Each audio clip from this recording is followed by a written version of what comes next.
So what does the Coulomb's law state? Coulomb's law states that the force of attraction or repulsion between two charges is directly proportional to the product of their charges and inversely proportional to the square of the distance between them.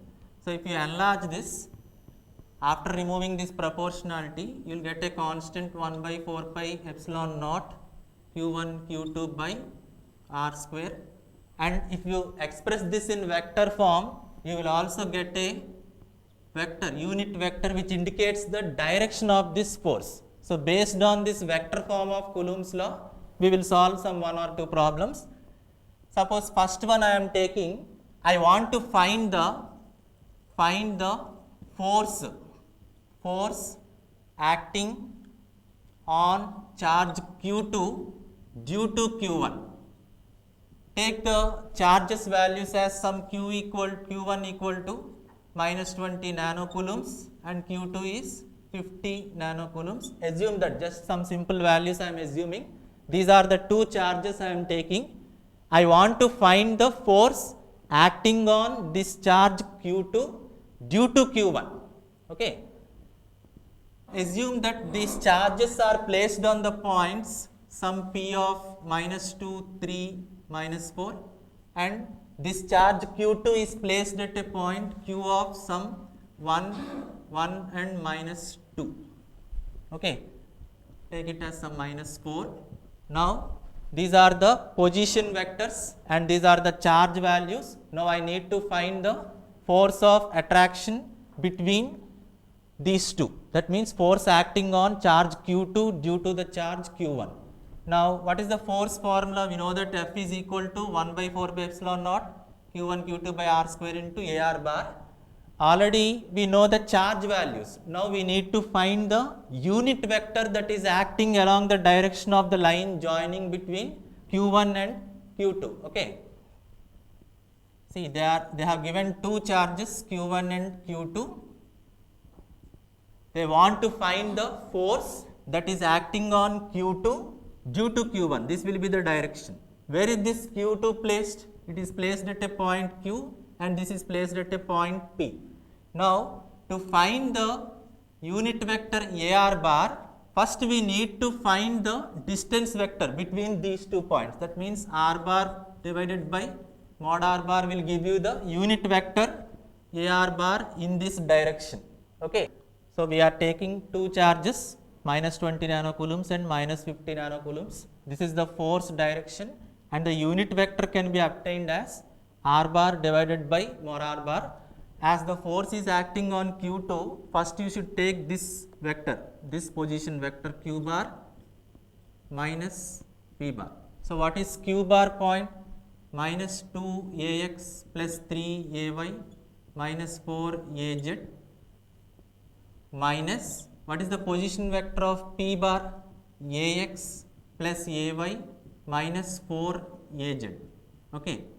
So if you solve this, your distance vector along this line is equal to minus 2 minus 1 means minus 3ax, 3 minus 1 means plus 2ay, minus 4 and minus of minus plus, here there is no z component, we are getting 0 az.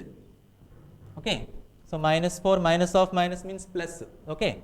So here we have obtained the distance vector r bar as minus 3ax plus 2ay. Now what is the magnitude of this? Mod r bar is equal to root over minus 3 square plus 2 square. That means root 9 plus 4, which is root 13. Okay. Which can be simplified further. We can see 3.6. Okay.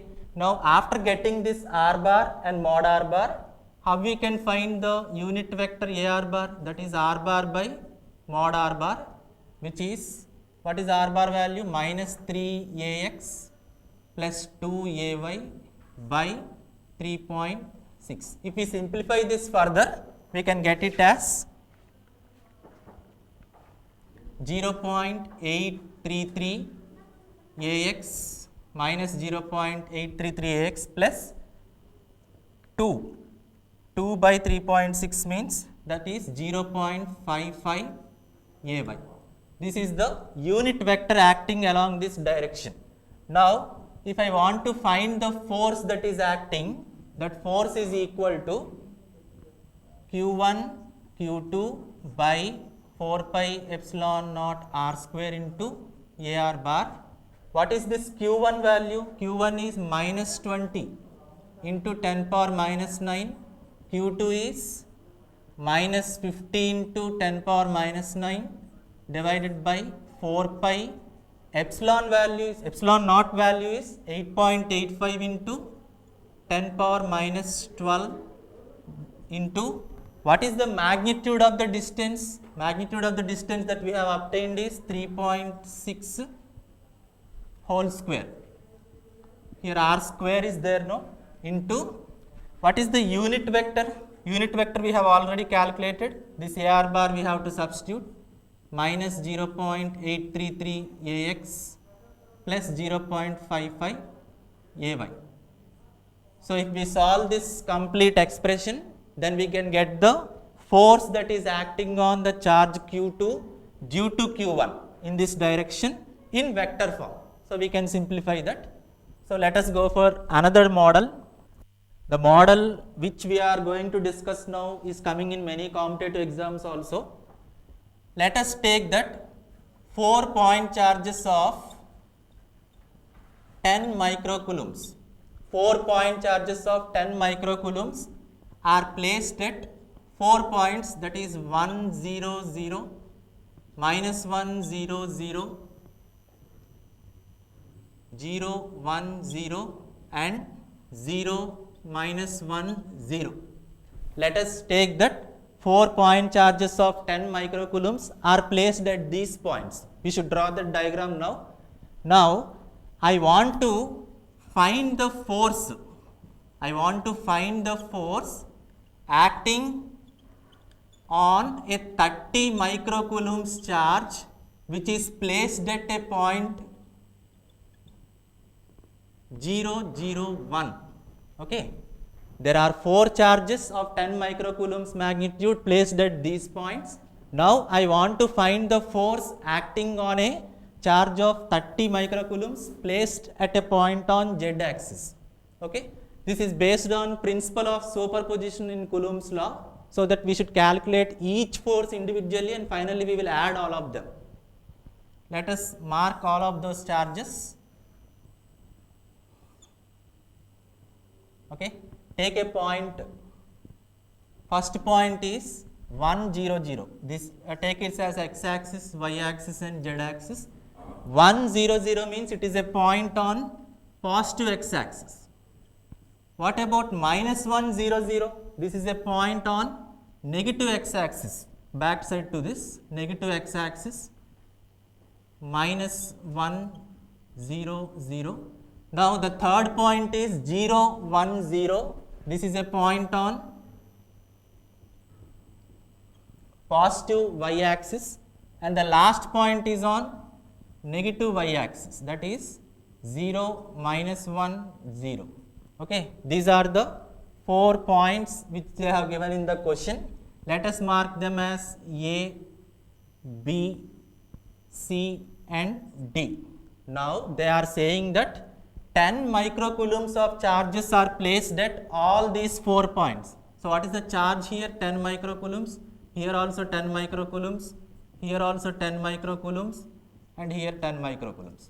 Now, due to all these 4 charges, they want to find the force on a charge which is placed at point P. What is the value of charge here?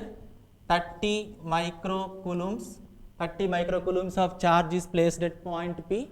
Why we are saying that this is only on z axis? Because the point is 0 0 1. That means this point is on z axis.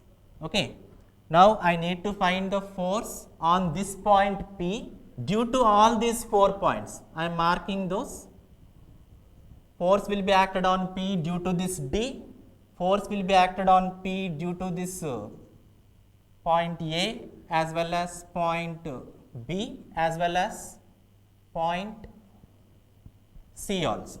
So, total there are 4 forces which are acting on this point P. Now I want to mark the unit vectors also in this direction. In this direction, what are the unit vectors means? Take this unit vector from point A as A1Q. Okay. Unit vector from point B as A2Q. Unit vector from point C as A3Q. And unit vector from point D as A4Q. Okay. These are the unit vectors. Now I want to indicate all the position vectors of each point separately. What is the position vector of A? Point A is on x-axis, so only Ax, because you are having 1 here, 1 into Ax is Ax. What is position vector of point B? Minus Ax. What is position vector of point C? Point C, where it is? It is on y-axis, that is Ay, and point D is minus Ay. And what is the position vector of point P? Point P position vector is Az bar. These are the individual position vectors of each points. Now to find the unit vectors, we need to find the distance vectors. Okay. Suppose if I want to find A1Q, unit vector A1Q, I need to know the distance vector R1Q divided by mod R1Q. Okay. So let us find the distance vectors first. R1Q, what is the distance? Here the force is acting from point A to P. So force is acting on this point. So first you should take this P minus A. P bar minus A bar, which is equal to, what is the point? 0 minus 1 means? 0 minus 1 is minus Ax. 0 minus 0 is 0 and 1 minus 0 is 0. So here Az minus Ax is the R1Q distance vector. So what is R2Q? R2Q is P bar minus P bar. P bar minus B bar. So what is the P? P is Az. P is Az, and what is B? B point is minus 1. That means plus Ax. Plus Ax. What is R3Q? The distance vector R3Q is equal to 3 means it is the point between P and C. That means P bar minus C bar, which is equal to Az minus, what is the C point? Minus Ay. Az minus Ay. And what is R4Q? R4Q is the distance vector joining the point P and D. First you should keep P because force is acting on point P. That means Az minus of minus Ay means you will get plus Ay. Okay, these are the distance vectors, but the magnitudes of all these distance vectors will be equal to simply, if you take mod R1, if you take mod R2Q or mod R3, all are same, magnitudes will be same only. That magnitude is equal to root 1 plus 1, which is root 2. Okay. Now if you express the unit vectors now, if you express the unit vectors individually, R1Q by mod R1Q, which is equal to, what is R1Q? Az minus Ax by, what is the magnitude? Every vector magnitude is root 2 only. Similarly, what is A2Q? R2Q by mod R2Q, which is equal to, what is R2Q? Az plus Ax by root 2. Similarly, how you can find A3Q? A3Q is equal to, A3Q is equal to Az minus Ay by root 2.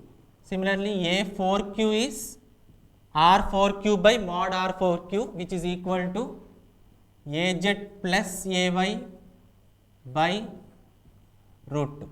Now we have obtained all the required quantities. Simply we can find the force acting by each charge on this point P. Now if I want to find the first force, that means force that is acting by the charge 10 microcoulombs charge on this 30 microcoulombs charge. That means from point A to point P, what is the force that is acting means you can take it as Q1Q by 4 pi epsilon naught R square into A1Q. Okay. What are these two charges? 10 microcoulombs and 30 microcoulombs. 10 into 10 power minus 6 into 30 into 10 power minus 6 by 4 pi. What is epsilon naught value? 8.85 into 10 power minus 12. We know that R value, that means magnitude value is root 2. So root 2 whole square into what is A1Q? A1Q vector is AZ minus AX by root 2. AZ minus AX by root 2. If you solve this complete value, the force acting from point A to point P is, if you solve this value, you will get 0.9533 into AZ minus AX. Similarly, if you find the force acting on point P due to this charge at point B, that means second force is same magnitude because all the values are same, but only the unit vector value will change. Again, you will get the magnitude as 0.9533 only into what is the unit vector A2Q, that is AZ plus AX. Okay. Similarly, F3 is again same magnitude. What is the unit vector A3Q? AZ minus AY. And what is the force acting? Force acting by the last point D on this point P is equal to same magnitude 0.9533. And what is the fourth unit vector? That is AZ plus AY. Now, according to the principle of superposition of this Coulomb's law, we can say that the total force that is acting on a point charge P is the sum, arithmetic sum of all the individual forces acting on this particular point P. So, the total force that is acting on that point P is equal to sum of the. So, from the principle of superposition in the Coulomb's law, we can say that the force acting on any particular point P due to all other charges is equal to the vector sum of all the forces that are acting due to other charges. Suppose here point P is there and all the other charges are placed at A, B, C, D.